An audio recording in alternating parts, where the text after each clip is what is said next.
আজ আমরা দেখতে চলেছি 2025 সালে রিলিজ হওয়া একটি অসাধারণ সিরিজ, যার নাম হলো বিলিয়নার্স বাংকার। এটি মূলত একটি সার্ভাইভাল থ্রিলার সিরিজ।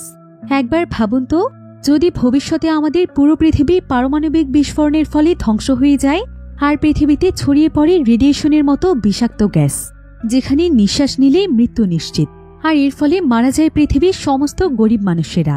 কারণ পুরো পৃথিবীতে যেই ধনী মানুষেরা ছিল, তারা সবাই মিলে তাদের সমস্ত টাকা পয়সা দিয়ে পৃথিবী ধ্বংসের আগেই মাটির নিচে এমন একটি অদ্ভুত শহর তৈরি করে ফেলে, যেখানে পৃথিবীর মতোই সবকিছু ছিল। তবে সেই শহরটি অবস্থিত ছিল পানির তলদেশের একদম মাটির নিচে। তাই পৃথিবীর সমস্ত ধনী মানুষেরা সেখানে নিশ্চিন্তে বসবাস করতে শুরু করে। কিন্তু পৃথিবীর নিয়মের বাইরে গিয়ে কোনো জায়গায় সার্ভাইভ করাটা কি এতটাই সহজ? কারণ মানুষের তো বেঁচে থাকার জন্য প্রতিনিয়ত খাবার পানির প্রয়োজন আছে। তাই পরবর্তীতে তাদের সঙ্গে কি ঘটেছিল? তারা সবাই কি এই মাটির নিচের অদ্ভুত শহরে বেঁচে থাকতে পেরেছিল? সেটাই আমরা দেখব আজকের এই অসাধারণ সিরিজটির গল্পে। তাহলে চলুন ঘুরে আসা যাক মাটির নিচের অদ্ভুত এক শহরের গল্প থেকে।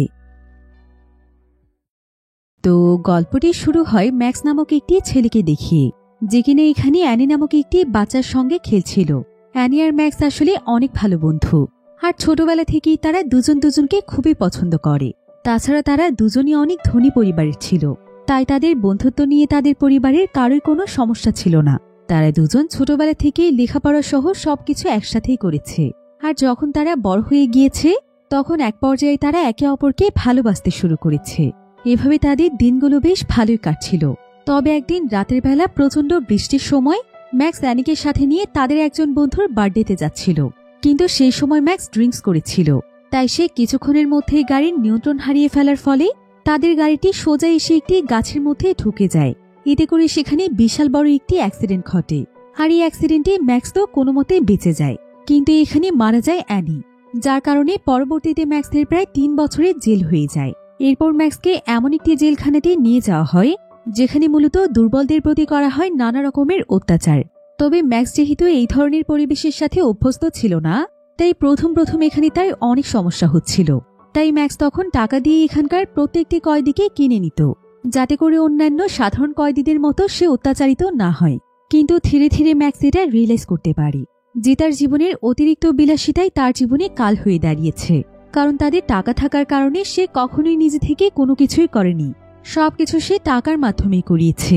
তার মানে টাকা ছাড়া তো তার জীবনের কোনো অস্তিত্বই নেই। তো ম্যাক্স যখন এই বিষয়টি রিয়েলাইজ করতে পারে, তখন সে সেখানকার কয়েদিদেরকে টাকা দেওয়া বন্ধ করে দেয়। আর এতে করে দেখা যায় যে আস্তে আস্তে সেই কয়েদিরা তার উপরও টর্চার শুরু করে। তারা ম্যাক্সের উপর বাকিদের মতোই অত্যাচার করতে থাকে। আর এক পর্যায়ে তো এই অত্যাচারের মাত্রা এতটাই বেশি বেড়ে যায় যে একদিন তো সেখানকার কয়েদিরা ম্যাক্সকে ওয়াশিং মেশিনের মধ্যে বন্ধ করে দেয়। এরপর প্রায় অনেক সময় পর যখন ম্যাক্সকে বের করা হয়, তখন ম্যাক্সের কাছে মনে হচ্ছিল যে আজকে হয়তো সে মারাই যাবে। কিন্তু পরক্ষণেই সে রিয়েলাইজ করতে পারে যে তার উপর আজকে এত টর্চার হওয়ার পরও তার কোনো ব্যথাই অনুভব হচ্ছে না। এখানে থাকতে থাকতে সবকিছু যেন তার শরীরে সয়ে গিয়েছে। এটা বুঝতে পেরে ম্যাক্স অনেক খুশি হয়। আর ম্যাক্স এখানে রিয়েলাইজ করতে পারে যে যদি তাকে সত্যি সত্যি বাস্তব জীবনে টিকে থাকতে হয়, তাহলে তাকে কোনো ভীতু মানুষ হয়ে নয়, বরং তাকে বাঁচতে হবে একজন সত্যিকারের সাহসী পুরুষ মানুষের মতো। এসব কিছু চিন্তা করতে করতে ম্যাক্স ধীরে ধীরে নিজেকে প্রস্তুত করে ফেলতে থাকে, যাতে করে পরবর্তীতে এখানকার কোনো কয়েদি আর তার গায়ে হাত দেওয়ার সাহস না পায়। সে প্রতিনিয়ত ট্রেনিং করতে থাকে। এতে করে খুবই অল্প দিনের মধ্যেই ম্যাক্স অনেক বেশি পাওয়ারফুল হয়ে যায়, আর তার ফাইটিং স্কিলও বেশ ভালো হয়ে যায়। ম্যাক্স তখন আস্তে আস্তে কারাগারের বিভিন্ন ফাইটিং ম্যাচে পার্টিসিপেট করতে শুরু করে। আর আস্তে আস্তে তার ফাইটিং স্কিল এতটাই ভালো হয়ে যায় যে তার সঙ্গে কেউ আর সহজে লড়াই করতে চায় না। তো এইভাবে দেখতে দেখতেই প্রায় 3 বছর সময় পার হয়ে যায়। আর বর্তমানে ম্যাক্স এই কারাগারে অনেক ফেমাস হয়ে গিয়েছে। সবাই ম্যাক্সকে কারাগারে সবচাইতে ভালো ফাইটার হিসেবে চেনে। তবে যেহেতু এখন তার এই কারাগারে আসার 3 বছর সময় পার হয়ে গিয়েছে, তাই ম্যাক্সের সাজা এখন সম্পূর্ণভাবে শেষ হয়ে গিয়েছে। আর আজকে ছিল ম্যাক্সের কারাগার থেকে বের হওয়ার দিন। তাই সবাই এখানে খুব সুন্দরভাবে সেলিব্রেট করে ম্যাক্সকে বিদায় জানায়। ম্যাক্স তখন খুশিমনি কারাগারের বাহিরে আসে। আর বাহিরে তার জন্য অপেক্ষা করছিল তার বাবা জেমস। তবে জেমস এখানে ম্যাক্সকে বলে, আমরা এখন আমাদের বাড়িতে ফিরব না, বরং আমাদেরকে ফিরতে হবে একটি স্পেশাল জায়গাতে। কারণ এই 3 বছরে পৃথিবীর অনেক কিছুই পরিবর্তন হয়ে গিয়েছে। বিভিন্ন জায়গাতে পারমাণবিক যুদ্ধ শুরু হয়েছে। এমনকি শোনা যাচ্ছে এখন পুরো বিশ্বে পারমাণবিক যুদ্ধ শুরু হবে। এতে ধ্বংস হয়ে যাবে আমাদের পুরো পৃথিবী। তবে এখন পর্যন্ত সাধারণ মানুষেরা এই ব্যাপারটি সম্পর্কে জানে না। কিন্তু জেমস যেহেতু অনেক ধনী একজন মানুষ ছিল, তাই দেশের সমস্ত সিক্রেট খবরাখবর তার কাছে থাকে। আর আপাতত শুধুমাত্র দেশের ধনী মানুষেরা পৃথিবী ধ্বংসের এই খবরটি জানে যে আর মাত্র কয়েকদিনের মধ্যে পুরো পৃথিবী ধ্বংস হতে চলেছে। তাই সমস্ত ধনী মানুষেরা মিলে পৃথিবীর মাটির গভীরে এমন একটি বাংকার তৈরি করেছে যেখানে শুধুমাত্র সমস্ত ধনী মানুষেরা তাদের পরিবারকে নিয়ে আশ্রয় নিচ্ছে। আর সেই বাংকারে সমস্ত কিছু রয়েছে, তাই তাদের কারোর কোনো থাকা খাওয়ার সমস্যা হবে না। সেখানেও তারা বিলাসবহুলভাবে বাঁচতে পারবে। সেই সাথে তারা পৃথিবী ধ্বংসের হাত থেকেও বাঁচবে। এমনকি তারা সেই বাংকারের নিচে থেকেই পৃথিবী ধ্বংসের সবকিছু দেখতে পারবে। জেমসের এসব কথা শুনে ম্যাক্স তো বিশ্বাসই করতে পারছিল না যে 3 বছরে পৃথিবীর পরিস্থিতি এমন হয়ে গিয়েছে। তো জেমস তখন তাদের একটি সিক্রেট হেলিকপ্টারের মাধ্যমে তার ছেলে ম্যাক্সকে নিয়ে সেই গোপন বাংকারটির উদ্দেশ্যে যাচ্ছিল, যেটা কিনা পৃথিবীর মাটির নিচে তৈরি। তো কিছুক্ষণ পর জেমস দেখতে পায় যে সে বাংকারটি তো শুধুমাত্র মূলত মাটির নিচেই নয়, বরং এটা বিশাল বড় একটি নদীর একদম গভীরে তৈরি। আর এই বাংকারটিকে এত বেশি গভীরে তৈরির একটি কারণ ছিল, যখন পুরো বিশ্বে পারমাণবিক যুদ্ধ শুরু হবে তখন সেই যুদ্ধের আঁচু এই বাংকার পর্যন্ত পৌঁছতে পারবে না। ফলে এখানে আশ্রয় নেওয়া সমস্ত মানুষেরা বেঁচে যাবে। জেমস তখন ম্যাক্সকে একটি অত্যাধুনিক এলিভেটরের মাধ্যমে পানির নিচের অনেক গভীর একটি জায়গাতে নিয়ে যাচ্ছিল। জায়গাটি এত বেশি গভীর ছিল যে এলিভেটরের মাধ্যমে সেখানে পৌঁছতে অনেক সময় লাগছিল। তো ফাইনালি সেই বাংকারের কাছে পৌঁছে যাওয়ার পর সেই বাংকারে প্রবেশ করার আগে ম্যাক্স এবং জেমসের কাছে মোবাইল সহ অন্যান্য যে সমস্ত ডিভাইস ছিল সেগুলো সেখানকার একটি জায়গাতে জমা নেওয়া হয়। এরপর তাদেরকে সেখানকার স্পেশাল একটি ইউনিফর্ম দেয়া হয় এবং তাদের হাতে একটি হেলথ ডিভাইস লাগিয়ে দেয়া হয়। তবে ম্যাক্স এখানে আর দেরি না করে সোজা তার মা এবং তার দাদির কাছে চলে যায়, কারণ অনেকদিন যাবৎ তাদের সঙ্গে দেখা হয়নি। ম্যাক্সের মা এখানে ম্যাক্সকে দেখে অনেক ইমোশনাল হয়ে যায়। এরপর জেমস তখন ম্যাক্সকে পুরো বাংকারটি ঘুরিয়ে ঘুরিয়ে দেখায়। এই বাংকারে তাদের মতোই আরো অনেক ধনী পরিবারের মানুষেরা আশ্রয় নিয়েছে, যাদের মধ্যে ম্যাক্স এখানে অ্যানির পরিবারকেও দেখতে পায়, যে কিনা তার জন্যই মারা গিয়েছিল। ম্যাক্স তখন অ্যানির বাবাকে দেখতে পেয়ে দ্রুত তার কাছে যায়। এরপর সে মন থেকে তার কাছে ক্ষমা চাইতে থাকে। অ্যানির বাবা তখন ম্যাক্সকে সান্ত্বনা দেয় আর সে তাকে জানায় যে সে তাকে অনেকদিন আগেই ক্ষমা করে দিয়েছে। এরপর অ্যানির বাবা ম্যাক্স এবং তার পরিবারকে আজকে তাদের সঙ্গে ডিনারের জন্য ইনভাইট করে। আর সেদিন রাতের বেলায় এই দুই পরিবার অনেকদিন পর একসাথে ডিনার করতে বসে। তাই আজকে এখানে দুই পরিবারই অনেক খুশি ছিল। কিন্তু এখানে আমরা অ্যানির বোন অ্যানাকে দেখতে পাই। অ্যানা এখন পর্যন্ত ম্যাক্সের উপর প্রচন্ড রেগেছিল, কারণ সে তার বোন অ্যানিকে ভীষণ ভালোবাসত। তাই সে তার চোখের সামনে ম্যাক্সকে সহ্যই করতে পারছিল না। তবে এমন সময় সেখানে কেসি নামক একজন মহিলা আসে, আর তার সঙ্গে তার একটি টিম ছিল। মূলত এই কেসি ছিল এই পুরো বাংকারটির মালিক। ধনী মানুষেরা তাকে টাকা দিয়ে বাংকারের বিভিন্ন সিট বুক করেছে। তো কেসি এখানে সকলের সাথে তার প্রত্যেকটি মেম্বারকে পরিচয় করিয়ে দেয়। আর সে এখানে সকলকে উদ্দেশ্য করে বলে, এখানে আপনারা যারা যারা রয়েছেন আপনারা সবাই সত্যিই অনেক বেশি ভাগ্যবান, কারণ আপনারা এই জায়গাতে থাকার সুযোগ পেয়েছেন। অনেক বেশি ধনী মানুষ না হলে এই জায়গাতে বুকিং করে থাকাটা কখনোই সম্ভব ছিল না। তাই আপনারাও হয়তো পারমাণবিক যুদ্ধে পৃথিবী ধ্বংসের সময় মারা যেতে পারতেন, কিন্তু আমার এই বাংকারের জন্য আপনারা বেঁচে যাবেন। সেই সাথে পুরো পৃথিবী ধ্বংস হয়ে যাওয়ার পরও আপনারা নিশ্চিন্তে এখানে সার্ভাইভ করতে পারবেন। কেসের কথার সঙ্গে সবাই এখানে একমত হয়। এবার সেদিন রাতের বেলা দেখা যায় যে অ্যানা একটি জায়গাতে ব্যায়াম করছিল। এমন সময় তার কাছে ম্যাক্স আসে, আর ম্যাক্স এখানে মন থেকে তার কাছে ক্ষমা চায় এবং সে তাকে বলে, তুমি বিশ্বাস করো অ্যানা, তোমরা অ্যানিকে যতটুকু ভালোবাসো আমিও তাকে ঠিক ততটাই ভালোবাসি। ছোটবেলা থেকেই আমরা একসাথে বড় হয়েছি, বড় হয়ে একে অপরকে ভালোবেসেছি। তাই আমি কি কখনোই ইচ্ছে করে চাইব যে আমার ভালোবাসার মানুষ আমার জীবন থেকে চলে যাক? সেদিনের সমস্ত ঘটনায় একটা অ্যাক্সিডেন্ট ছিল। তারপরও আমি তোমার কাছে মন থেকে ক্ষমা চাইছি, কারণ আমার জন্যই তুমি তোমার বোনকে হারিয়েছ। কিন্তু আমাকে কি ক্ষমা করে দেওয়া যায় না? এরপর ম্যাক্স তাকে আরো বলে, আমার কাছে তোমার বোনের শেষ একটি স্মৃতি আছে। এই বলে সে অ্যানাকে অ্যানির সেই ফোনটি দেয়, যেটা অ্যাক্সিডেন্টের পরবর্তী সময় থেকে ম্যাক্সের কাছেই ছিল। অ্যানা তখন ম্যাক্সকে আর কোনো কিছু না বলে তার বোন অ্যানির ফোনটি নিয়ে তার রুমে চলে যায়। এরপর সে তার বোনের ফোনটি চেক করে দেখতে থাকে, যেখানে অ্যানি এবং ম্যাক্সের সুন্দর কিছু মুহূর্তের ভিডিও ছিল। তো অ্যানা এখানে এই ভিডিওগুলোই দেখছিল, কিন্তু ঠিক তখনই পুরো বাংকারের মধ্যে ভাইব্রেশন শুরু হয়ে যায়। সম্পূর্ণ বাংকার একদম কেঁপে ওঠে। সেই সাথে বাংকারের ইলেকট্রিসিটিতেও সমস্যা দেখা দিতে থাকে। সবাই তখন দৌড়ে বাইরে চলে আসে, আর তারা সবাই খুব ভালোভাবেই বুঝতে পারে যে তাদের বাংকারের সার্ফেসের উপরে বিশাল বড় একটি বিস্ফোরণ ঘটেছে। যার কারণে বাংকারটি এত বেশি ভয়ানকভাবে কেঁপে উঠেছে। তাই সেখানকার একটি মাইক্রোফোনে সকলের উদ্দেশ্যে বলা হয় যে সবাই যেন উপর থেকে বাংকারের নিচের সার্ফেসে চলে আসে, সেখানে গেলে তারা আরো বেশি সুরক্ষিত থাকতে পারবে। এদিকে অ্যানা তার পরিবারের লোকদেরকে খুঁজতে গিয়ে দেখতে পায় যে তার বাবা অনেক বড় একটি ধ্বংসস্তূপের নিচে চাপা পড়েছিল, কিন্তু ম্যাক্স এবং জেমস তার বাবাকে অনেক কষ্ট করে সেই জায়গা থেকে বের করে এনেছে। তো এবার তারা কোনো মতে সেই জায়গা থেকে সোজা নিচের ফ্লোরে চলে আসে, যেটা কিনা মূলত ছিল সেফ জোন। আর সেখানে অনেকগুলো মনিটর ছিল যেগুলোর মাধ্যমে বাহিরের পরিস্থিতি সম্পর্কে জানা যাবে। তো সবাই এই সেফ জোনে চলে আসার পর কেসি তখন সকলের সামনে এসে দাঁড়ায়, আর সে সবাইকে উদ্দেশ্য করে বলে, সর্বপ্রথমে পারমাণবিক যুদ্ধের খবর আমাদের এজেন্সি থেকেই বলা হয়েছিল এবং আমাদের তথ্য পুরোপুরিভাবে সঠিক হয়েছে। পৃথিবীতে পারমাণবিক যুদ্ধ শুরু হয়ে গিয়েছে, তবে আমাদের এই বাংকারের জন্য আপনারা সবাই এখনো সুরক্ষিত আছেন। কেসি এখানে ভিডিও ফুটেজের মাধ্যমে সবাইকে এই বিষয়গুলো দেখাচ্ছিল যে বাহিরের পৃথিবী কিভাবে ধ্বংস হয়ে যাচ্ছে। তো এখানকার সবাই প্রায় পুরোপুরি একদিনেই সেফ জোনের মধ্যেই কাটিয়ে দেয়। এরপর যখন পরিস্থিতি একদম শান্ত হয়ে যায়, অর্থাৎ চারিদিকের বিস্ফোরণ বন্ধ হয়ে যায়, তখন কেসি তার একটি স্পেশাল টিমকে ডেকে পাঠায়, আর সে তাদেরকে স্পেশাল একটি স্যুট পরিয়ে বাহিরের দুনিয়ায় পাঠিয়ে দেয়, যাতে করে তারা সেখানে গিয়ে চেক করতে পারে যে বর্তমানে বাহিরের দুনিয়ায় কি পরিস্থিতি হয়েছে।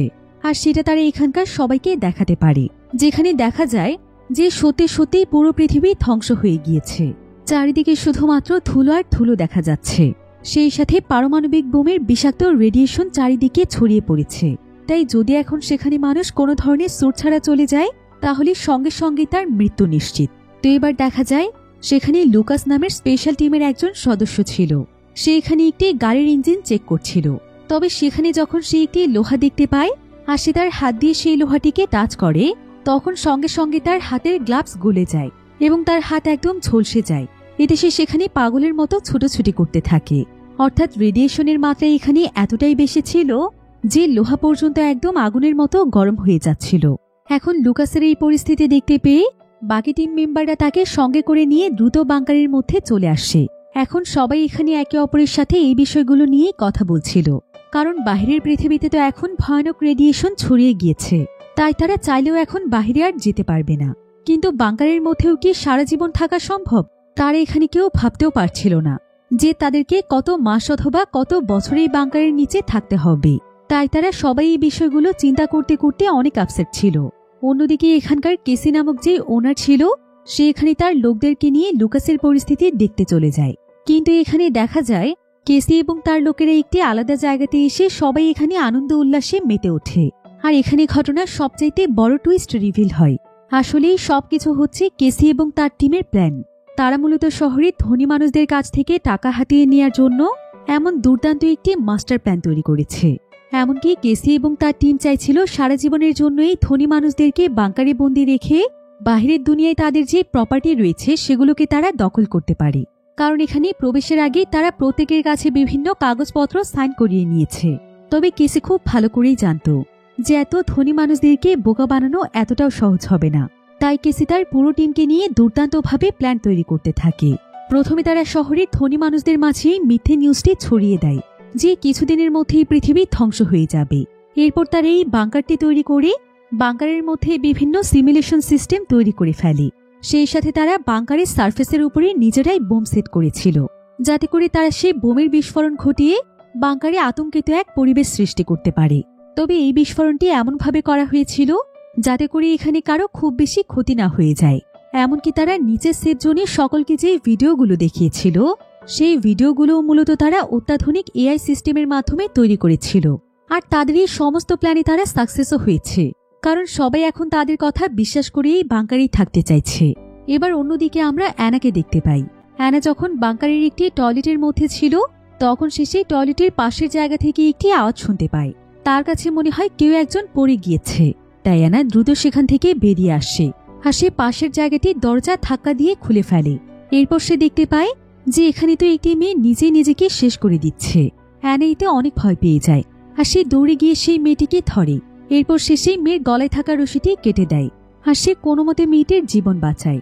আসলে এই বাংকারে যতজন মানুষেরা ছিল তারা সবাই তো ছিল অনেক ধনী ব্যক্তি, তাই এখন পৃথিবী ধ্বংস হয়ে যাওয়ার ফলে তাদের সবকিছু একদম শেষ হয়ে গিয়েছে। তাদের বাড়ি গাড়ি টাকা পয়সা কোনো কিছুই আর নেই। আগে তারা বাহিরের দুনিয়ায় যেই ক্ষমতা নিয়ে চলেছে, এখন তারা চাইলেও কিছুই করতে পারবে না। তারা একদম নিঃস্ব। তাই এটাই এই মেয়েটি মেনে নিতে না পেরে নিজেই নিজেকে শেষ করে দিতে চাইছিল। কিন্তু শুধুমাত্র সেই নয়, এখানকার প্রায় সবাই এখানকার পরিবেশের সাথে খাপ খাইয়ে নিতে পারছিল না। সবাই অনেক ডিপ্রেসড হয়ে গিয়েছিল। এবার কেসি তখন সবাইকে জানায় যে এখন বাংকারের উপরের সারফেস অনেকটাই ঠিক হয়ে গিয়েছে, তাই তাদের কোনো চিন্তা করতে হবে না। তারা নিশ্চিন্তে বাংকারে সার্ভাইভ করতে পারবে।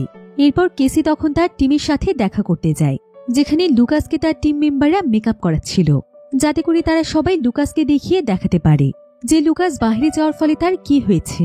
অন্যদিকে আমরা জেমস এবং তার ওয়াইফকে দেখতে পাই। তাদের দুজনের মধ্যে এখানে ঝামেলা শুরু হয়ে গিয়েছিল।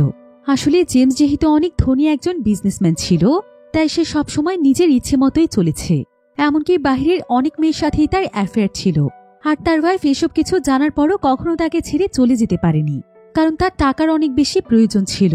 আর এই টাকার জন্যই মূলত সে এতদিন ধরে তার সাথে সংসার করে এসেছে। কিন্তু এখন তো সবকিছু ধ্বংস হয়ে গিয়েছে। জেমসের তো এখন টাকা পয়সা কিছুই নেই, তাই জেমসের ওয়াইফের কাছেও এখন তার কোনো মূল্য নেই। জেমসের ওয়াইফ তখন জেমসকে সরাসরি বলে দেয়, তুমি এতগুলো বছর ধরে যতগুলো মেয়ের সাথে রিলেশন করেছ, তাদের সবার ব্যাপারে আমি জানি। সবকিছু জানার পরও তোমাকে আমি কিচ্ছু বলিনি। তোমার সাথে চুপচাপ সংসার করে গিয়েছি। সেটা কেন জানো? সেটা শুধুমাত্র তোমার টাকার জন্য, কারণ আমার টাকার অনেক প্রয়োজন ছিল। কিন্তু এখন তো তোমার কাছে কিচ্ছু নেই, না আছে টাকা পয়সা, না আছে কোনো মেয়ে মানুষ। তাই আমার এখন তোমাকে আর কোনো প্রয়োজন নেই। আমি এখন আমার নিজের ইচ্ছে মতো চলবো। তাই দয়া করে আমার লাইফে তুমি বাধা হয়ে এসো না। কিন্তু এসব কথা শুনে জেমস অনেক বেশি রেগে যায়। এখন জেমসের ওয়াইফ যখন সেখান থেকে বেরিয়ে যাচ্ছিল, তখন জেমসও তাকে বকাবকি করতে করতে তার পিছু পিছু আসতে থাকে। আর সে কারো অনুমতি না নিয়ে সেখানে থাকা সকলের ভাগের খাবারগুলো খেতে থাকে। আর এদিকে এখানকার গার্ডরা যখন এটা দেখতে পায়, তখন তারা দ্রুত সেখানে চলে আসে আর তার একটি ইলেকট্রিক গান দিয়ে জেমসকে শক দিতে থাকে। কিন্তু ঠিক এমন সময় সেখানে ম্যাক্স চলে আসে। আর সে একাই সেই গার্ডদের সাথে লড়াই করে তার বাবাকে বাঁচানোর চেষ্টা করে। কিন্তু সময় মতো সেখানে কেসি চলে আসে আর সে নিজে সেখানে দাঁড়িয়ে তাদের সমস্ত প্রবলেম সলভ করে দেয়। অন্যদিকে আমরা অ্যানার মা বাবাকে দেখতে পাই। এখানে আমরা জানতে পারি অ্যানার বাবার নাম হচ্ছে হাওয়ার্ড।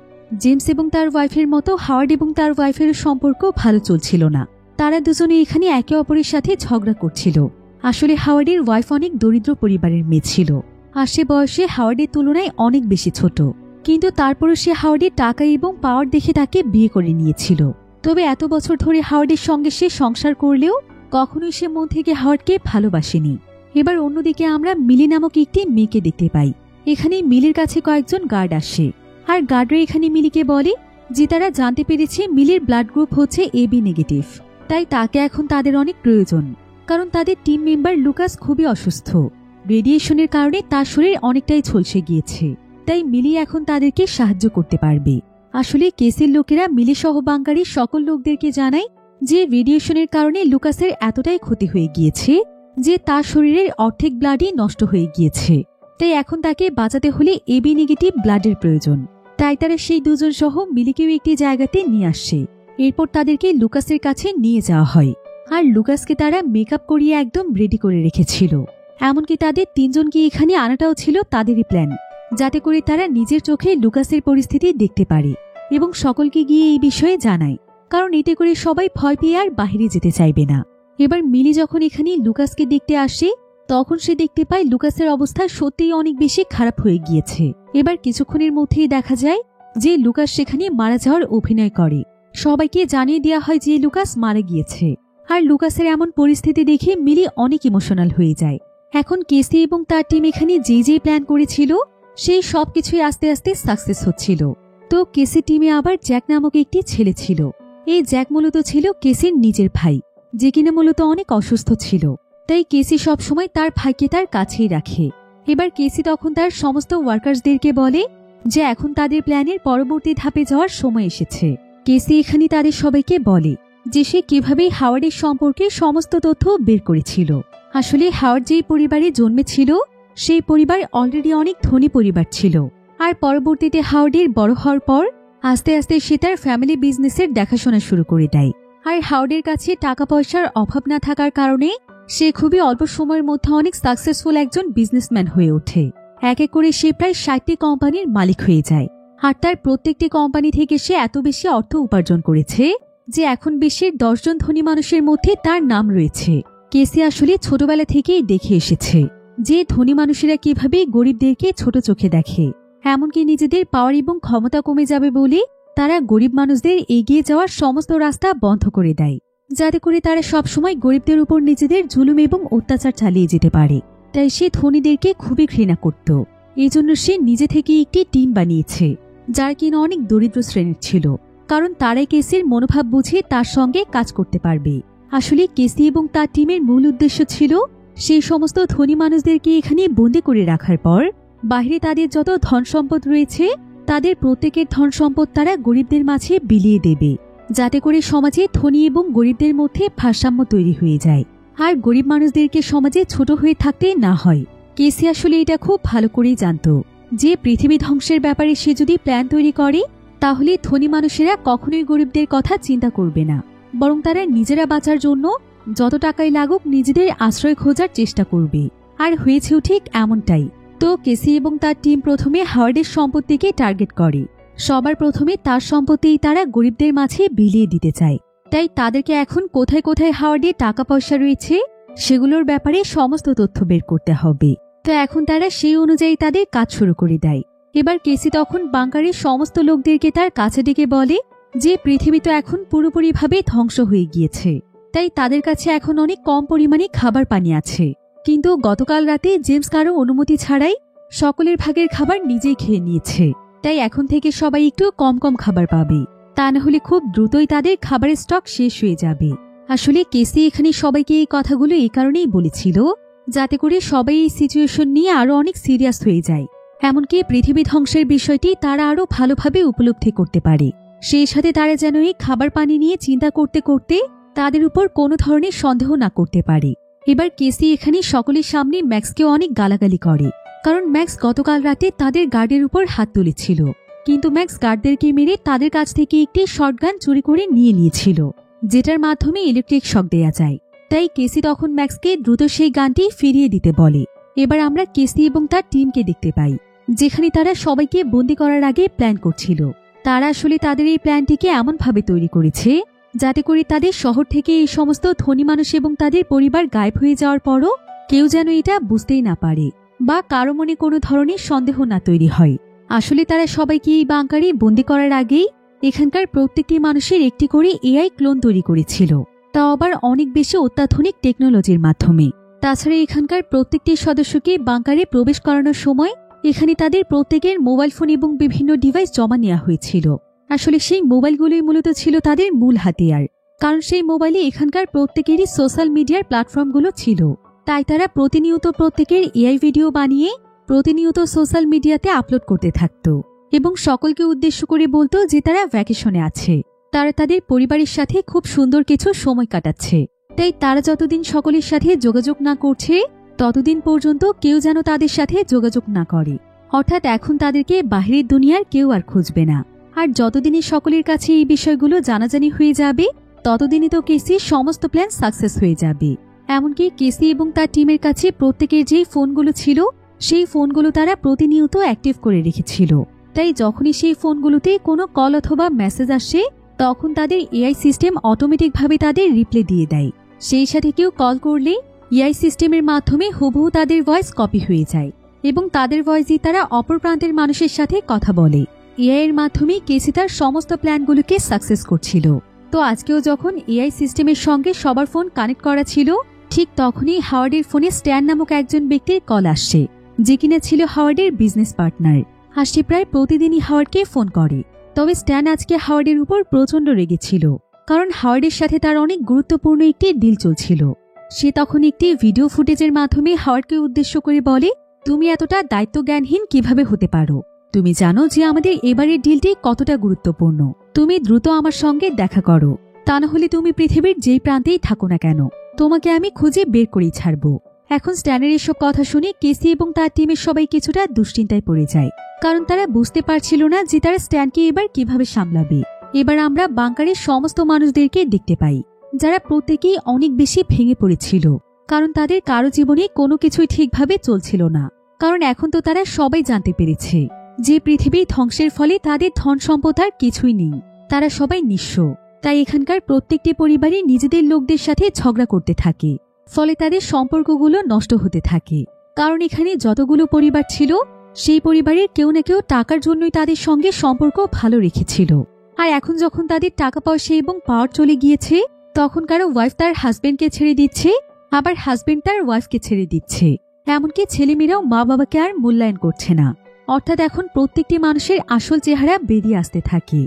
তাই এখন অনেক ধনী মানুষেরা এটা রিয়েলাইজ করতে পেরেছিল যে এতদিন শুধুমাত্র তাদের টাকার জন্যই সকলেই তাদের পাশে ছিল। তাদের এত সম্মান পাওয়ার সবকিছুই ছিল টাকার জন্য, তাদের নিজেদের আসলে কোনো কিছুই ছিল না।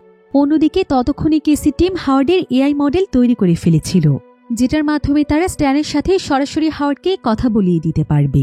অর্থাৎ হাওয়ার্ডের হয়ে হাওয়ার্ডের এআই তার সঙ্গে কথা বলবে। তো এবার তারা তাদের সিস্টেম চালু করে স্ট্যানকে ভিডিও কল দিয়ে হাওয়ার্ডের এআই মডেল চালু করে দেয়। এরপর তারা সেই এআই মডেলের মাধ্যমে স্ট্যানের সাথে কথা বলতে শুরু করে। এখন কেসি টিম এআই এর মাধ্যমে স্ট্যানের সাথে কথা বলে জানতে পারে যে কয়েক মাস আগে তারা একটি পার্টিতে অনেক বড় একটি প্ল্যান করেছিল। তারা দুজনেই সিদ্ধান্ত নিয়েছিল যে তাদের দুজনের যত ব্ল্যাক মানি রয়েছে সেগুলোকে কাজে লাগিয়ে তারা বিশাল বড় একটি কোম্পানি খুলবে। আর তাদের এই প্ল্যান একদম পুরোপুরিভাবে তৈরি হয়ে গিয়েছিল। কিন্তু এর মাঝেই হঠাৎ করে হাওয়ার্ড একদম গায়েব হয়ে যায়। তাই মূলত স্ট্যান তাকে বারবার ফোন করছিল। কেসি তখন হাওয়ার্ডের এআই মডেলের মাধ্যমে চালাকি করে স্ট্যানের কাছ থেকে এটাও জেনে নেয় যে তারা বিজনেসের জন্য হাওয়ার্ডের যে ব্ল্যাক মানির কথা বলছিল সেগুলো মূলত কোথায় আছে। আর এখানে তারা জানতে পারে সেগুলো মূলত আছে হাওয়ার্ডের বাড়ির একটি সিক্রেট জায়গাতে, যেটা মূলত একটি পাসওয়ার্ড দিয়ে খুলতে হয়। কিন্তু সেই পাসওয়ার্ড শুধুমাত্র আসল হাওয়ার্ডই জানে। তাই কেসি তখন তার পুরো টিমের সাথে প্ল্যান করে ফেলে যে যেভাবেই হোক তারা তাদের কথার জালে ফাঁসিয়ে হাওয়ার্ডের কাছ থেকে তার সিক্রেট পাসওয়ার্ডটি জানবে। এরপর তারা সেই পাসওয়ার্ডটিকে কাজে লাগিয়ে হাওয়ার্ড এবং স্ট্যানের সমস্ত ব্ল্যাক মানি নিয়ে নেবে, আর সেগুলোকে ভাগ করে তারা গরিবদেরকে বিলিয়ে দেবে। এবার কেসি একটি জায়গাতে মন খারাপ করে বসেছিল। সে এখানে তার অতীত জীবনের কথা ভাবছিল।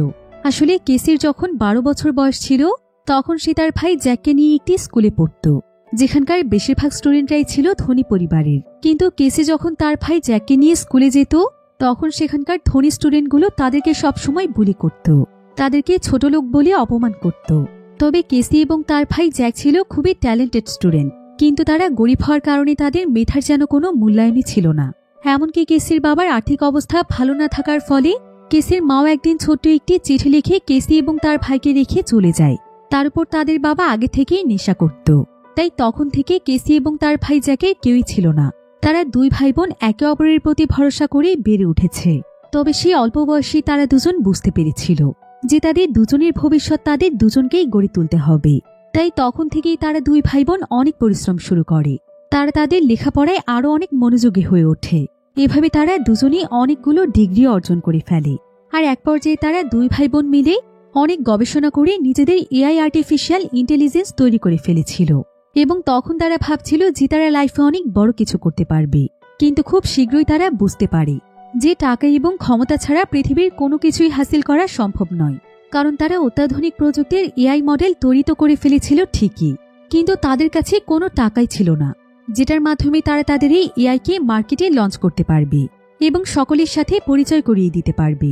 তাই তারা তখন বিভিন্ন কোম্পানির কাছে ফান্ডের জন্য গিয়েছিল, কিন্তু সেই সময় কেউ তাদের পাশে এসে দাঁড়ায়নি, বরং তারা তাদের এই কাজকে তুচ্ছ-তাচ্ছিল্য করেছে। তবে এর মাঝে যে কোম্পানিগুলো তাদেরকে ফান্ড দেওয়ার জন্য তৈরি হয়ে যেত, তারা আবার এই বিজনেসের বেশিরভাগ শেয়ারই নিজের কাছে রাখতে চাইত। এভাবেই আস্তে আস্তে কেসির একদম দেয়ালে পিঠ থেকে যায়। এক পর্যায়ে কেসি রিয়েলাইজ করতে পারে যে টাকা ছাড়া আসলে তার এই পরিশ্রমের কোনো মূল্য নেই। বড় বড় ধনী ব্যক্তিরা কখনোই তাদের মতো মানুষকে উপরে উঠতে দেবে না। আর অন্যদিকে ধনী মানুষের ছেলেমেয়েরা কোনো কিছু না করার পরেও শুধুমাত্র নিজেদের টাকার ক্ষমতা দিয়ে বড় বড় কোম্পানির মালিক হয়ে যাচ্ছে। সমাজে যারা ধনী মানুষ তারা আরো ধনী হচ্ছে, আর যারা দরিদ্র শ্রেণীর মানুষ তাদেরকে আরো বেশি নিচে নামিয়ে দেওয়া হচ্ছে। ফলে এই অন্যায় আর কেসি সহ্য করতে পারছিল না। তাই কেসি চাইছিল সমাজের প্রত্যেকটি দরিদ্র শ্রেণীর মানুষকে সাহায্য করতে। আর সেটা সে এবং তার ভাই যেই এআই সিস্টেম তৈরি করেছিল সেটার মাধ্যমে সাকসেস করার প্ল্যান তৈরি করেছিল। আর প্ল্যান মোতাবেক তারা এমনটাই করেছে। তবে কেসি তার এই প্ল্যান সাকসেস করার জন্য অনেক খুঁজে খুঁজে সেই সমস্ত মানুষদেরকেই তার টিমের সদস্য বানিয়েছে, যারা কিনা তার এবং তার ভাইয়ের মতোই ট্যালেন্টেড। কিন্তু টাকার অভাবে তাদের এই ট্যালেন্টের মূল্যায়ন কেউ করছিল না। এমনকি তারাও তাদের লাইফে কখনো না কখনো ধনী মানুষদের দ্বারা নিচু হয়েছে। এভাবেই কেসি এখন পর্যন্ত তার সমস্ত প্ল্যান পরিচালনা করে যাচ্ছে। এবার আমরা কেসিকে দেখতে পাই। কেসি এখানে তার টিমকে বলে যে তার মাথায় একটি আইডিয়া এসেছে। সে বুঝতে পেরেছে যে সে কিভাবে হাওয়ার্ডের কাছ থেকে তার পাসওয়ার্ড বের করবে। তাই কেসি এখন হাওয়ার্ডকে সেটাই দেবে যেটা হাওয়ার্ডের প্রয়োজন। আর হাওয়ার্ডের এখন সবচাইতে বেশি প্রয়োজন অ্যাটেনশন, কারণ এখানে আসার পর হাওয়ার্ড সকলের অবহেলার পাত্র হয়ে গিয়েছে। তাই যদি এখন কেউ হাওয়ার্ডের কেয়ার করে তাহলে হাওয়ার্ড তাকে অনেক মূল্যায়ন করবে। তাই কেসি তখন তার একজন ওয়ার্কারকে হাওয়ার্ডের কাছে পাঠিয়ে দেয়। আর এই ওয়ার্কারের নাম ছিল ইনগ্রিড। ইনগ্রিড তখন হাওয়ার্ডের সাথে অনেক ভালো আচরণ করতে থাকে, এমনকি সে হাওয়ার্ডকে তার দিকে আকৃষ্ট করতে থাকে। তাই ইনগ্রিডের সঙ্গে খুব অল্প সময়ের মধ্যে তার বন্ধুত্ব হয়ে যায়। আর ইনগ্রিড এবং হাওয়ার্ড প্রতিনিয়ত একে অপরের সাথে সময় কাটাতে থাকে, কারণ হাওয়ার্ডের সাথে এখন কথা বলার মতো তেমন কেউই ছিল না। ইনগ্রিড তখন হাওয়ার্ডকে বলে যে হাওয়ার্ড চাইলে তারা একটি গেম খেলতে পারে, এতে তাদের বোরিং সময়গুলো একটু ভালোভাবে কাটবে। আর হাওয়ার্ডও তার কথায় রাজি হয়ে যায়। ইনগ্রিড তখন হাওয়ার্ডকে বলে চলো আমরা দুজনকে আমাদের সিক্রেট সম্পর্কে বলি। এভাবে কথা বলতে বলতে ইনগ্রিড বলে যে তার কিছু সিক্রেট লকার ছিল, আর সেখানে ছিল তার লাইফের সবচেয়ে গুরুত্বপূর্ণ কিছু অর্থ। কিন্তু পৃথিবী ধ্বংস হয়ে যাওয়ার পর সবকিছু ধ্বংস হয়ে গিয়েছে, প্রিয় লকারগুলো হয়তো নিঃশেষ হয়ে গিয়েছে। এরপর ইনগ্রিড তাকে বলে জানো আমার লকারগুলোর পাসওয়ার্ড কি ছিল? এই বলে সে বানিয়ে বানিয়ে তার লকারের পাসওয়ার্ড বলতে থাকে। এরপর এভাবে কথা বলতে বলতে হাওয়ার্ড ও ইনগ্রিডকে তার সিক্রেট পাসওয়ার্ডগুলো বলে দেয়। শুধুমাত্র তাই নয়, এখন যেহেতু হাওয়ার্ডেরও কোনো কিছুই ছিল না, তাই সে ইনগ্রিডকে তার ব্যাংক সহ যেখানে যেখানে টাকা পয়সা ছিল সেই সব কিছুর ডিটেল সহ পাসওয়ার্ডগুলোও বলে দেয়, যার ফলে এখানেও কেসির প্ল্যান পুরোপুরিভাবে সাকসেস হয়ে যায়। এবার পরের দিন কেসি এবং তার টিম হাওয়ার্ডের এআই ক্যারেক্টারের মাধ্যমে তার বিজনেস পার্টনার স্ট্যানকে আবারও ফোন দেয়।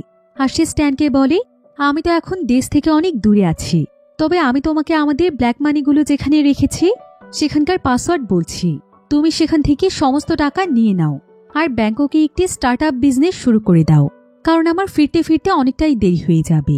এদিকে কেসি এখানে হাওয়ার্ডের এআই ক্যারেক্টারের মাধ্যমে স্ট্যানকে এটাও খুব ভালোভাবেই বলে দেয় যে সে যেন নিজে থেকেই কোনো কোম্পানি না কিনে ফেলে, সে তাকে যেই কোম্পানির কথা বলবে সে যেন সেটাই কেনে। আসলে এটাও ছিল কেসি এবং তার টিমের একটি দুর্দান্ত প্ল্যান, যেখানে তারা স্ট্যানকে এমন একটি কোম্পানি কিনতে বলবে যেটা মূলত তাদের তৈরি একটি ফ্রড কোম্পানি। আর স্ট্যান যখনই তার এবং হাওয়ার্ডের টাকা দিয়ে সেই কোম্পানিটি কিনতে যাবে তখন তারা কৌশলে তাদের সমস্ত টাকা হাতিয়ে নেবে। আর এভাবেই প্রথমে ধাপে ধাপে হাওয়ার্ডের টাকা হাতিয়ে নেওয়ার পর আস্তে আস্তে এখানে যতগুলো ধনী মানুষেরা রয়েছে কেসি এবং তার টিম কৌশলে তাদের টাকা পয়সাও হাতিয়ে নেবে। অন্যদিকে আমরা ম্যাক্সকে দেখতে পাই। ম্যাক্সের কাছে এখন এখানকার সবকিছু বেশ অদ্ভুত লাগছিল, বিশেষ করে তার সকলের হাতে থাকা সেই ব্রেসলেটের উপর সন্দেহ হচ্ছিল, কারণ তাদেরকে বলা হয়েছিল যে ব্রেসলেটটি মূলত তাদের হেলথের কন্ডিশন বলে দেবে। কিন্তু ম্যাক্স যখন খুব মনোযোগ দিয়ে ব্রেসলেটটিকে দেখে তখন সে দেখতে পায় যে ব্রেসলেটের মধ্যে একটি ছোট্ট মাইক্রোফোন লাগানো আছে, অর্থাৎ এই মাইক্রোফোনের মাধ্যমে কেসি এবং তার টিম তাদের সমস্ত কথা শোনে। তাই এই মাইক্রোফোন দেখে ম্যাক্সের অনেক সন্দেহ হচ্ছিল।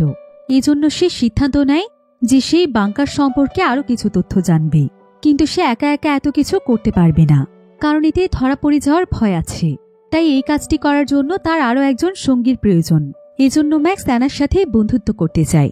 আর ম্যাক্স তখন কয়েকটি কাগজের টুকরোর মধ্যে সে অ্যানাকে যা কিছু বলতে চায় সেগুলো লিখে নিয়ে আসে, কারণ সে যদি এখন অ্যানার সাথে সরাসরি এসব বিষয় নিয়ে কথা বলে তাহলে মাইক্রোফোনের সাহায্যে কেসি এবং তার টিম তাদের সমস্ত কথা শুনতে পারবে।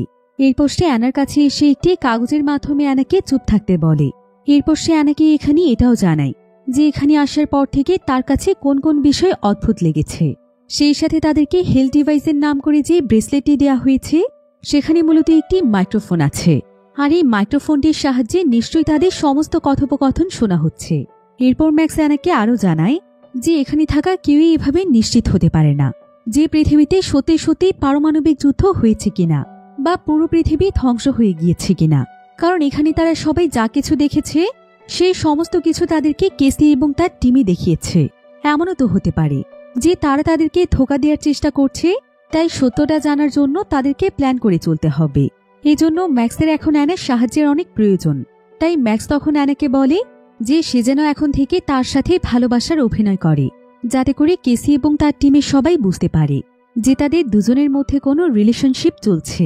এদিকে কেসির পুরো টিম ম্যাক্স এবং অ্যানার দিকে নজর রাখছিল, তবে তারা এখানে বুঝতে পারছিল না যে তারা দুজন আসলে এখানে কি নিয়ে কথা বলছে। কিন্তু তাদের এখানে একটি বিষয় নিয়ে সন্দেহ হচ্ছিল, সেটা হলো কাল পর্যন্ত অ্যানা ম্যাক্সকে দেখতেও পারছিল না, কারণ ম্যাক্সের জন্যই তার প্রিয় বোন অ্যানি মারা গিয়েছে। আর আজকে হঠাৎ করে তারা এত ক্লোজ হলো কিভাবে? এদিকে ম্যাক্স অ্যানাকে আরও বলে যে তারা প্রথমে এই বাংকারের সিস্টেম এবং ইলেকট্রিসিটি লাইন অফ করে দেবে, যাতে করে এই পুরো বাংকারটি একদম অন্ধকার হয়ে যায়। আর সেই সুযোগে তারা দুজন বাইরে গিয়ে দেখতে পারবে যে সত্যি সত্যি পৃথিবী ধ্বংস হয়েছে কিনা। তবে এতেও কোনো রিস্ক নেওয়া যাবে না, বাইরে যাওয়ার জন্য তাদের অবশ্যই সেফটি স্যুটের প্রয়োজন। তাই ম্যাক্স এখানে অ্যানাকে একটি কাজ দেয়, সেটা হলো প্ল্যান মোতাবেক সবকিছু যখন অন্ধকার হয়ে যাবে তখন অ্যানাকে দুটো সেফটি স্যুট চুরি করে আনতে হবে, আর ততক্ষণে সেই বাংকারের সিস্টেম রুমকে খুঁজে বের করে ফেলবে। এরপর ম্যাক্স তখন তার পরবর্তী প্ল্যানের জন্য অ্যানাকে তার সঙ্গে করে তার রুমে নিয়ে যায়, আর সেখানে গিয়ে সে অনেক জোরে একটি রোমান্টিক মিউজিক প্লে করে দেয়, যাতে করে তারা এখানে তাদের প্ল্যান সম্পর্কে খোলামেলা কথা বলতে পারে। এরপর ম্যাক্স এবং অ্যানা এখানে এমন একটি ভাব করছিল যে এক্ষুনি হয়তো তারা ইন্টিমেট হতে যাবে, তাই কেসি টিম তাদের উপর তেমন একটা নজর দেয় না। এদিকে ম্যাক্স এখানে অ্যানাকে দেখায় যে সে তার রুমের মধ্যে সিক্রেট একটি এক্সিট গেট পেয়েছে, অর্থাৎ এখন তাদেরকে এই বাংকারের মধ্যে একটি ডিস্ট্রাকশন তৈরি করতে হবে, যাতে করে সমস্ত গার্ডরা বাংকারের দরজার সামনে থেকে সরে যায়। এখন সবাইকে ডিস্ট্র্যাক্ট করার জন্য অ্যানার কাছেও একটি আইডিয়া ছিল। সে ম্যাক্সকে বলে যে সে একসময় কেমিস্ট্রির স্টুডেন্ট ছিল, আর তার কাছে এখন এমন কিছু কেমিক্যাল রয়েছে যেটার মাধ্যমে সে ছোট একটি বোম তৈরি করতে পারবে, আর সেই বোমের মাধ্যমে হয়তো সে ডিস্ট্রাকশন তৈরি করতে পারবে। অন্যদিকে কেসি হাওয়ার্ডের এআই মডেল দিয়ে স্ট্যানকে যা কিছু বলেছিল, স্ট্যান তার সেই কথা মতো সোজা ব্যাংককে সেই কোম্পানিটিকে দেখতে চলে যায়। কিন্তু এই কোম্পানিটিকে দেখার পর স্ট্যানের কাছে খুব একটা ভালো লাগছিল না, তাই সে আবারও হাওয়ার্ডকে ভিডিও কল দিয়ে জানায় যে এই কোম্পানিটি তার খুব একটা পছন্দ হয়নি। এখন স্ট্যানের কথা শুনে কেসি তখন তার প্ল্যান অনুযায়ী সেই কোম্পানিতে তার সেই টিম মেম্বার লুকাসকে পাঠায়, তা আবার হাওয়ার্ডের চাইতেও আরো অনেক বড় ইনভেস্টর সাজিয়ে। আর এই লুকাস ছিল সেই ব্যক্তি যে কিনা রেডিয়েশনের জন্য ঝলসে গিয়ে মরে যাওয়ার অভিনয় করেছিল। আর এখন কেসি তাকে বলেছে যে স্ট্যানের সামনে সে যেন এই কোম্পানির রেট এবং শেয়ার আরো বাড়িয়ে দেয়, কারণ এতে করে স্ট্যান ভাববে যে এই কোম্পানিটির মূল্য অনেক বেশি, তাই সে লোভে পড়ে কোম্পানিটিকে কিনতে চাইবে, কারণ পরবর্তীতে তারা এই কোম্পানি থেকে অনেক লাভ করতে পারবে। অন্যদিকে ম্যাক্স অনেক খোঁজাখুঁজি করে বাংকারের কন্ট্রোল রুম পেয়ে যায়, আর সে দ্রুত সেখানকার সিস্টেম বন্ধ করে দেয়। এতে করে সঙ্গে সঙ্গে হাওয়ার্ডের এআই মডেলও বন্ধ হয়ে যায়, ফলে স্ট্যানের সঙ্গে তার যে ভিডিও কল চলছিল সেটাও বন্ধ হয়ে যায়। তাই স্ট্যান বুঝতেই পারছিল না যে সেই কোম্পানিটিকে আসলে কিনবে কিনা। এবার কিছুক্ষণ পর ম্যাক্স এবং অ্যানা প্ল্যান অনুযায়ী সবকিছু আবারও চালু করে দেয়, কারণ তাদের প্ল্যান কমপ্লিট হয়ে গিয়েছিল। এখন সমস্ত সিস্টেম আবারও অ্যাক্টিভেট হওয়ার পর কেসি দ্রুত হাওয়ার্ডের এআই মডেল দিয়ে স্ট্যানের সাথে যোগাযোগ করে, কারণ ততক্ষণে স্ট্যান কোম্পানি না কিনেই ফিরে যাচ্ছিল। এখন কেসি হাওয়ার্ডের এআই মডেলের মাধ্যমে স্ট্যানকে বলে, তুমি আমার উপর পুরোপুরিভাবে ভরসা করতে পারো, তুমি দ্রুত কোম্পানিটিকে কিনে নাও, আমি তো তোমার সঙ্গেই আছি। এখন হাওয়ার্ডের কথা শুনে স্ট্যানও কোম্পানিটিকে কেনার সিদ্ধান্ত নেয়। এদিকে ম্যাক্স এবং অ্যানা তাদের বোমটিকে সেট করে ফেলেছিল, আর এখন তারা অপেক্ষা করছিল বোমটি ফাটার জন্য, কারণ বোম ফাটলেই যখন গার্ডরা ডিস্ট্র্যাক্ট হয়ে যাবে তখনই তারা বাইরে বের হতে পারবে। এখানে অ্যানা এবং ম্যাক্স অনেকটাই কাছাকাছি ছিল। অ্যানাকে দেখে ম্যাক্স অনেক ইমোশনাল হয়ে যায়, কারণ অ্যানা তার গার্লফ্রেন্ড অ্যানির মতোই দেখতে ছিল। ম্যাক্স এখানে অ্যানাকে বলে, জানো অ্যানা, আমি তোমার বোনকে আমার জীবনের চাইতেও বেশি ভালোবাসতাম, আর এখনো বাসি। হয়তো আমি চাইলেও ওকে কখনোই ভুলতে পারবো না। আর এখন আমি যখনই তোমার দিকে তাকাচ্ছি তখনই আমার অ্যানির কথা অনেক মনে পড়ছে। আমি তোমার মাঝে অ্যানিকে দেখতে পাচ্ছি, তুমি পাশে থাকলে আমার কাছে মনে হচ্ছে অ্যানি আমার পাশে আছে। এদিকে অ্যানা ম্যাক্সের কথা শুনে বুঝতে পারে যে ম্যাক্স হয়তো তাকে ভালোবাসার কথা বলতে চাইছে। যদিও অ্যানা এতদিনে ম্যাক্সকে ক্ষমা করে দিয়েছে, তারপরও সে তার বোনের বয়ফ্রেন্ডের সাথে কোনো রিলেশনশিপে যেতে পারবে না। এজন্য সে ম্যাক্সকে পরিষ্কারভাবে জানিয়ে দেয় যে যদি ম্যাক্সের মনে অন্য কিছু থাকে তাহলে সেটা যেন সে মুছে ফেলে। এদিকে কেসি এবং তার টিমের এখন স্ট্যানের উপরেই নজর ছিল, তাই ম্যাক্স এবং অ্যানার দিকে তারা খুব একটা খেয়াল করে না। এখন কেসি স্ট্যানকে ব্যাংককে রাখার জন্য তার আরেকজন সঙ্গী ইনগ্রিডকে ব্যবহার করে, যার মাধ্যমে সে হাওয়ার্ডের কাছ থেকে সমস্ত কোড সম্পর্কে জেনে নিয়েছিল। ইনগ্রিড তখন স্ট্যানের সাথেও বন্ধুত্ব করে তার কাছে আসতে শুরু করে। এখানে প্ল্যান অনুযায়ী ইনগ্রিডের মা বাবা তাকে রেখে বিদেশ যাচ্ছিল, যেটা কিনা ছিল তাদের প্ল্যানেরই অংশ। আর স্ট্যান যখন এটা জানতে পারে তখন সে ইনগ্রিডের সৌন্দর্যে মুগ্ধ হয়ে বলে যে সে তার খেয়াল রাখবে। স্ট্যান তখন ইনগ্রিডের সঙ্গে সেখানে ড্রিঙ্কস করে পার্টি করতে থাকে। আর ইনগ্রিড তাদের প্ল্যান মোতাবেক স্ট্যানেরও অনেক কাছাকাছি চলে আসে। এরপর সে স্ট্যানকে বলে যে সে এখানে যে কোম্পানিটি কিনতে চাইছে সেটা অনেক ভালো একটি কোম্পানি, তাই দেরি না করে সে যেন কোম্পানিটিকে কিনে ফেলে, কারণ দেরি হয়ে গেলে যে কেউ কোম্পানিটিকে কিনে নিতে পারে। তাই স্ট্যান তখন আর দেরি না করে আবারও সেই কোম্পানিটিতে চলে যায়। আর এখানে লুকাসও কোম্পানিটিকে কিনতে আসার অভিনয় করে। আর লুকাস এখানে স্ট্যানের সামনে ডবল ডবল দাম বলছিল, ফলে স্ট্যানকেও বাধ্য হয়ে দাম বাড়াতে হচ্ছিল। এভাবে লুকাস এবং সে দাম বাড়তে বাড়াতে কেসি যখন বুঝতে পারে যে স্ট্যান তার অর্থের একদম শেষ প্রান্তে পৌঁছে গিয়েছে, তখন তারা তাদের প্ল্যান মোতাবেক এই দামে এই কোম্পানিটিকে বেচতে রাজি হয়ে যায়। তাই তারা স্ট্যানকে জিতিয়ে দেয়। এখন স্ট্যান যখনই কোম্পানি কেনার জন্য কাগজে সাইন করতেই যাবে, তখনই আবারও কেসের এআই সিস্টেমে সমস্যা দেখা দেয়। এতে কেসি অনেক ভয় পেয়ে যায়, কারণ এক্ষুনি স্ট্যান তাদেরকে টাকা ট্রান্সফার করতে যাচ্ছিল। তবে সৌভাগ্যবশত কিছু সময় পরেই দেখা যায় যে কেসিদের অ্যাকাউন্টে সমস্ত টাকা চলে আসছে, অর্থাৎ তাদের এই প্ল্যান সাকসেসফুল হয়ে যায়। কিন্তু ঠিক তখনই অ্যানা এবং ম্যাক্স যে বোমটি সেট করেছিল সেটা সঙ্গে সঙ্গে সেখানে ব্লাস্ট হয়ে যায়, যার ফলে পুরো বাংকারে একদম হইচই শুরু হয়ে যায়। সবাই ভয় পেয়ে জীবন বাঁচানোর জন্য এদিক ওদিক ছুটতে থাকে। এমনকি গার্ডরাও চেক করার জন্য বাংকারের ভেতরে চলে আসে। এদিকে সুযোগ পেয়ে ম্যাক্স এবং অ্যানা পেছনে থাকা এক্সিট গেটের মাধ্যমে সেখান থেকে বের হওয়ার চেষ্টা করছিল। অন্যদিকে স্ট্যান সে কোম্পানিটিকে কেনার পর অনেক রিল্যাক্সে তার প্রাইভেট জেট দিয়ে বাড়িতে ফিরছিল। কিন্তু এমন সময় সে একটি পোস্টারে ইনগ্রিডের মায়ের ছবি দেখতে পায়, যে কিনা আসলে ছিল থাইল্যান্ডের অনেক বড় একজন অ্যাক্ট্রেস। কিন্তু ইনগ্রিড তাকে বলেছিল যে তার মা বাবা দুজনেই বিজনেসম্যান। তবে স্ট্যান এখন সবকিছু রিয়েলাইজ করতে পারে। সে বুঝতে পারে তার সাথে স্ক্যাম করা হয়েছে। সে তখন দ্রুত ইনগ্রিডের সোশ্যাল মিডিয়ার অ্যাকাউন্টগুলো চেক করতে থাকে, কিন্তু এখন ইনগ্রিডের প্রত্যেকটি অ্যাকাউন্টই ডিসেবল ছিল। স্ট্যান তখন এখানে আর একদমই সময় নষ্ট না করে সোজা সে আবারও সেই কোম্পানিতে চলে যায়। কিন্তু এখানে আসার পর সে দেখতে পায় যে এই কোম্পানিতে তো এখন কেউই নেই। এসব দেখে স্ট্যান কি করবে কিছুই বুঝতে পারছিল না। সে তখন দ্রুত হাওয়ার্ডকে ভিডিও কল দেয়। এরপর সে হাওয়ার্ডকে তাদের প্রাইভেট কিছু কথা জিজ্ঞাসা করে, যে তারা দুজন মিলে কোথায় ঘুরতে গিয়েছিল এবং কি কি করেছিল, আর সে কোন কলেজে লেখাপড়া করেছিল। কিন্তু হাওয়ার্ড এবার এখানে কোনো প্রশ্নেরই উত্তর দিতে পারে না। এতে করে কিছুক্ষণের মধ্যে স্ট্যান বুঝতে পারে যে সে আসলে এতদিন যাকে হাওয়ার্ড মনে করে কথা বলছিল সে আসলে হাওয়ার্ড নয়, বরং হাওয়ার্ডের একটি এআই ক্যারেক্টার, যেটা ব্যবহার করে স্ক্যামাররা তাকে নিঃস্ব করে দিয়েছে। এদিকে কেসি এবং তার টিমের প্রথম মিশন কমপ্লিট হয়ে গিয়েছিল। তারা হাওয়ার্ড এবং হাওয়ার্ডের সাথে তার বন্ধুরও টাকা নিয়ে নিয়েছিল। এখন এমনটা তারা আস্তে আস্তে প্রত্যেকটি সদস্যের সাথেই করবে। তাই তারা তাদের পরবর্তী প্ল্যানের জন্য প্রস্তুতি নিতে থাকে। অন্যদিকে অ্যানা এবং ম্যাক্স ততক্ষণে সেফটি স্যুট পরে বাংকারের দরজার একদম সামনে চলে আসে। আর এখন তো তারা দুজন জানতেই পারবে যে পৃথিবী আসলে একদম ঠিক আছে, আর কেসি এবং তার টিম তাদের সাথে স্ক্যাম করেছে। তাই এবার নিশ্চয়ই তারা কেসের বিরুদ্ধে ব্যবস্থা নিতে পারবে এবং তারা সবাই তাদের স্বাভাবিক জীবন ফিরে পাবে। এসব ভাবতে ভাবতে ম্যাক্স আস্তে আস্তে করে সেখানকার দরজা খুলে দেয়, আর সঙ্গে সঙ্গে সূর্যের নির্মল আলো তার চোখে মুখে এসে পড়ে। ম্যাক্স এখানে অনেক অবাক করার দৃষ্টিতে বাহিরের দিকে তাকিয়ে থাকে, কারণ প্রায় অনেকদিন পর সে বাহিরের আলো দেখছে। আর এমনই একটি থ্রিলিং এন্ডিং এর মাধ্যমে গল্পটি এখানেই শেষ হয়ে যায়। আসলে এটা ছিল এই সিরিজের সিজন 1 এর সম্পূর্ণ গল্প। সিরিজটির সিজন 2 এখনো রিলিজ হয়নি, তবে আশা করছি খুব শীঘ্রই আমরা সিজন 2 এর গল্পটিও দেখতে পাবো। তবে সিজন 1 এর পুরো গল্পটি আপনাদের কাছে কেমন লেগেছে সেটা আমাকে অবশ্যই ভিডিওর নিচে কমেন্ট করে জানাতে ভুলবেন না। আজকের ভিডিও এই পর্যন্তই। দেখা হবে পরবর্তী নতুন কোনো ভিডিওতে। সে পর্যন্ত সবাই ভালো থাকুন, সুস্থ থাকুন। আল্লাহ হাফেজ।